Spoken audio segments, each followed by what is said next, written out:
Gracias, señor Laje. Grupo Parlamentario Popular, señor Rodríguez Miranda.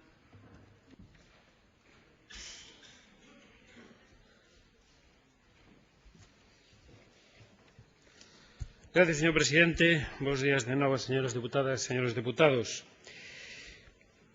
O Grupo Parlamentario Popular, para non defraudalos, considera caído este proxecto que nos presenta o Goberno. Evidentemente, moita bordaza non pode haber cando reiteradamente vostedes o puideron recordar. Se efectivamente tuveran esa mordaza, non poderían recordalo tantas veces. Nos lamentamos que neste momento non nos poidan acompañar os representantes dos traballadores, porque, efectivamente, creo que tamén as nosas razóns van dirixidas, ademais de a vostedes, que non creo que nos escoiten moito, van dirixidas fundamentalmente a eses traballadores públicos aos que somos conscientes que lle pedimos un novo esforzo, pero estou seguro que a través dos medios telemáticos nos podrán seguir. Certo é que nos últimos meses téñense producido cambios sustanciales nas previsións económicas para o ano 2012. Claro, outros negábanas, agora tampouco as recoñece, porque o escenario económico viuse empeorado por actuación do anterior Goberno de España. Si, ese que fixo unhas previsións irraír fixando un crecemento dun 2,3%, como nos decía a señora conselleira, que sabía que era falso, pero tan falso era como cando pasou no ano 2008 que gañou unhas eleccións negando a crise. Pois desta pretendía atenuar a súa derrota secais, escondendo novamente a realidade. Por certo, eu daquela non oíu os brillantes oradores do Partido Socialista de Galicia protestando para cambiar esta situación e dicíndolle rebaixai as previsións, estades errados. Non oín nada deso. Tampouco oín a ese socio interesado e impulsor das políticas económicas do goberno Zapatero durante máis de 5 anos e, polo tanto, colaborador necesario do Partido Socialista, os do Bloque Nacionalista Galego. Tampouco os vin pedir, nin tan siquera nas rúas, detrás das pancartas, ao goberno baixai esas previsións económicas que non son certas. Non. Calaron como é cotiá. Pero, por desgracia, a realidade é outra. Díxonolo o Fondo Monetario Internacional, posibilidade de crecemento da economía de 1,7%, díxonolo o Banco de España, de crecemento de 1,5%, e o actual Goberno do Estado responsable, o que non esconde a realidade, no Consello de Política Fiscal e Financeira do mes de xaneiro, digo isto porque alguén preguntaba aquí que pasou no mes de xaneiro. Eu creo que a señora conselleira non pudo ser máis clara. Claro, non hai peor xordo que non quere oír. No mes de xaneiro, díxolle ás comunidades autónomas que tiñan que facer plans de reequilibrio con estimacións de decrecemento do 0,5. Xaneiro é despois de aprobar os orzamentos e antes deste momento que estamos agora. Por iso agora estamos facendo o que temos que facer. Pero miren vostedes, o goberno galego leva exercendo unha política responsable económicamente acorde coa situación de dificultad que estamos todos a vivir. E considera que ten que facer caso ao que lle dice o goberno do Estado. E por iso os datos económicos que acaban de coñecerse dinnos que temos casi 7 puntos por debaixo o déficit de Galicia do déficit de España e que somos a segunda comunidade autónoma con mellor déficit, incluso moito mellor que as tradicionais comunidades económicas ricas. Pois ben, porque se hai unha previsión de baixada de ingresos, a primeira solución non debe ser pasar por cargar con máis impostos aos cidadáns, senón facer políticas de aforro que permitan preservar o nivel de prestación dos servicios públicos para manteñer o gasto social, por garantir a prestación dos servicios públicos básicos. Claro, os señores do Bloque Nacionalista Galego ahora dinos hai que subir o IRPF, pero é que o 31 de xaneiro rexistran unha proposición non de lei que dice, que pide baixar precisamente o IRPF. Non sei qual é a súa postura, xa do 31 de xaneiro a que presentan hoxe. Por certo, o imposto de patrimonio está recuperado. Non piden que se recupere porque xa está recuperado. Pero mire, nos apoiamos a decisión do goberno galego de tomar medidas que garantan a eficiencia na prestación dos servicios. E plantexa facelo consciente de que os traballadores públicos ao que se lle debe o alto nivel de eficacia na prestación dos servicios na Administración galega, xa se lle ten pedido no pasado esforzos moi importantes, porque un goberno socialista de esquerda, non sei se con cuestión ideolóxica ou non, pero certo é que lle baixou os seus salarios e fixo por decreto lei, é dicir, fixo sin pasar previamente polo Parlamento. Aquí estamos debatindo no Parlamento. Aquilo si é gobernar por decreto lei. Isto non é gobernar por decreto lei. Por certo, esa baixada fixo ya para sempre. Para sempre. Esta xuste é de carácter temporal. Eu non vin as grandes protestas e algaradas nin dos señores do Bloque Nacionalista Galego nin tampouco dos señores do Partido Socialista de Galicia en contra desta decisión do goberno. Non, calaron e asentiron. Calaron e asentiron. O diputado ten a posibilidade de expresarse como mellor lle conveña. E eu reivindico ese dereito. Se lles molesta, vostedes son os reaccionarios. No noso grupo queremos decir ben claro, sí que aos traballadores públicos xa se lle ten pedido esforzos económicos, claro que sí. Queremos decir ben claro que unha boa administración só é posible porque ten bons funcionarios, que cumplen rigurosamente co seu traballo, que son eficaces e eficientes. Por iso somos conscientes que hoxe lle estamos a pedir un novo esforzo, pero nós facémolo porque temos claro e temos un proxecto de país. Por certo, vostedes parece que non o teñen, como acaba de decir recentemente o expresidente Touriño. Non sei se para vostedes é algo de referencia. Pois sí, efectivamente, parece que vostedes non o teñen. Dende o Grupo Popular consideramos... Silencio, por favor. É un esforzo que se afronta tratando de preservar o importe da retribución dos traballadores. Non é por motivos ideolóxicos. Vostedes foron os que lle baixaron o 5% aos traballadores públicos. Será que baixarlle a retribucións aos funcionarios é de esquerda.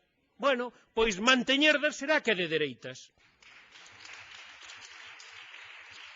Faise, ademais, dun xeito temporal, insisto, non para sempre, porque a súa baixada do 5% relega aos traballadores públicos e todas as subas que teñen a partir de aí non é volver ao estatus inicial. Aquí sí se garantiza a volta ao estatus inicial co transcurso dun determinado tempo. E dice expresamente na lei, dice expresamente, por moito que vostedes o queiran negar. Sabemos que a resposta dos funcionarios vai a ser un incremento do compromiso coa prestación dos servicios públicos. Nós queremos neles, vostedes parece que non, porque vostedes o que nos están anunciando é que se van a deteriorar os servicios públicos. Nós decimos que non vai haber ese deterioro porque o compromiso dos funcionarios vai a ser aínda máis firme precisamente na prestación desos servicios. Estamos convencidos. Miren, afectan as situacións esta lei que podían ser sostibles en épocas de bonanza, as que viviron vostedes, por certo, pero que neste momento temos que modificar temporalmente para manter os salarios dos traballadores. O primeiro esforzo recae nos ex-altos cargos, os únicos que ven diminuídas as súas retribucións coa suspensión do plus de altos cargos. Só o fixo Extremadura e agora Galicia.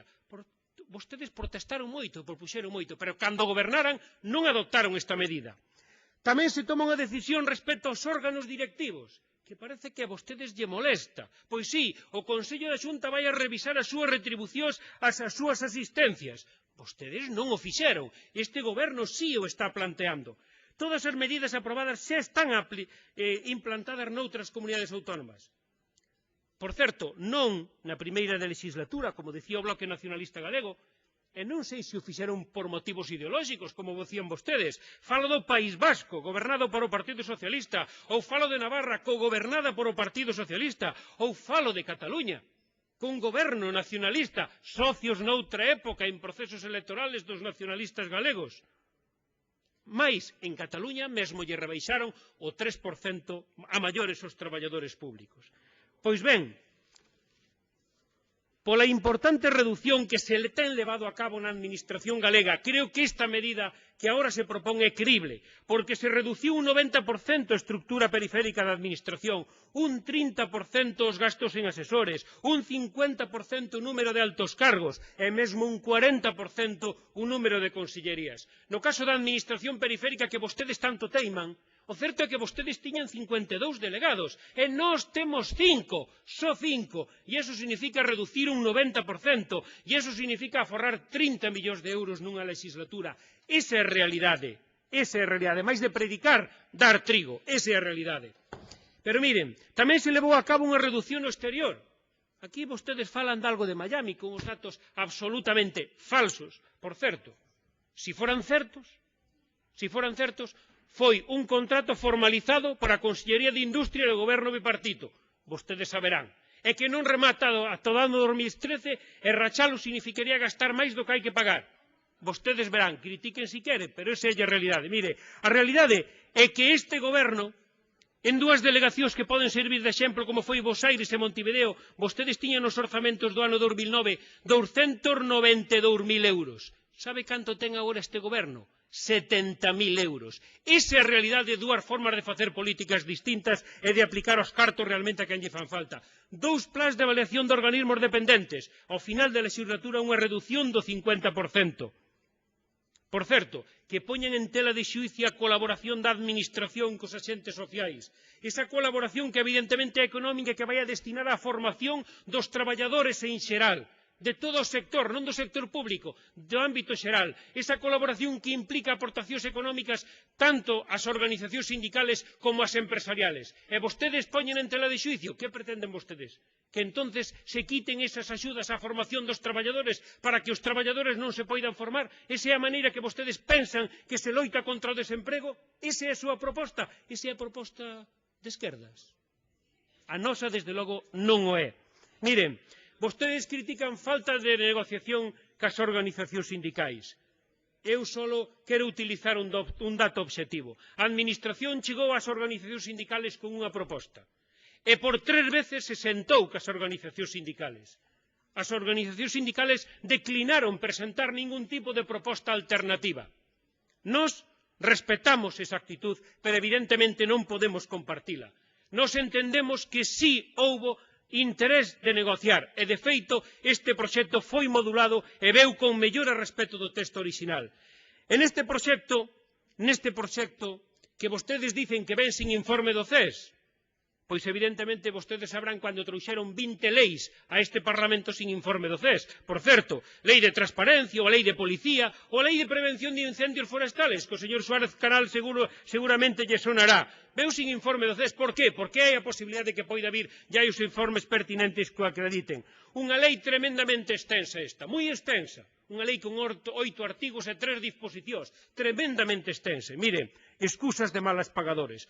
O certo é que, efectivamente, modúlanse certos dereitos dos traballadores públicos. Por exemplo, o máis controvertido que se refiere aos dereitos relacionados ca incapacidade temporal. Pero miren, asegúrase a percepción do 100% en todas as contingencias profesionais. Tamén se garantiza en enfermedade común cando hai hospitalización ou intervención cirúrgica, en maternidade, risco, embarazo, lactación. É dicir, os casos onde a garantía non é plena son tremendamente reducidas e, desde logo, aínda quedan por riba da multitud de traballadores do sector privado que non poden chegar tamén a estes dereitos. Por iso entendemos que se pode pedir este esforzo en materia de acción social, que respeta o cerne, é dicir, as axudas a persoas con discapacidade, ou esa reducción de prescindir de 3 días libres para igualarse ca Administración do Estado e que pode supoñer importantes aforros. Nós consideramos que os traballadores públicos asumen plenamente o traballar as 37 horas a media e non lle supón ningún tipo de inconveniente porque é o que fan de xeito cotiá. E, por certo, os traballadores fixos só reducen as súas xornadas se voluntariamente queren e os traballadores temporais e interinos só para aqueles casos que decida expresamente e motivadamente o Consello da Xunta. Nada de generalización como vostedes pretenden traducir falsamente. Vaya rematando. Remato, señora presidenta. Non quero deixar de facer referencia a que estas medidas implican, efectivamente, non aplicar normas convencionais, pero a lei explica perfectamente. Utiliza un artigo do Estatuto Básico do Empregado Público que, cando hai alteración sustancial das circunstancias económicas, efectivamente isto se pode facer. E nós entendemos que hai esa alteración. Por iso, nós esperamos a comprensión dos traballadores públicos. Estamos convencidos de que o seu compromiso co servicio público vai a ser reforzado, ao contrario do que ustedes pensan, porque eles e nós somos conscientes do momento de dificultad e sabendo que están a facer unha gran aportación para que os galegos sigan a disfrutar da mellor administración que é a que se merecen. Nada máis e moitas gracias. Moitas gracias.